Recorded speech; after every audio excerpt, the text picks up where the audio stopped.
Natapos ko na rin no, half day. Bukas pwede nang bugbugin ng tubig to. Punuin ko na.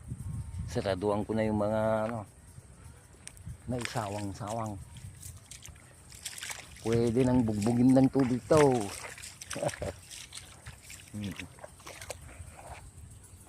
Nabunuan na. Sa taas nitignan nyo. Ay sa baba wala pang tubig.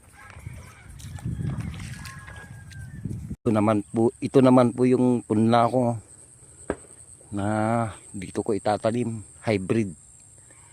Yan. Tamang-tama pag nagapas na to sa ano, may dadagdag akong panggastos sa tanim na naman.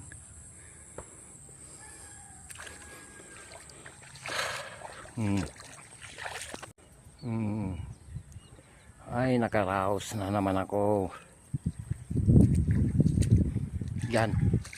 Yung pag-apas ko na yan sa ano, 15, yung nasa taas. Marami pa yan, no? Malawak pa yan.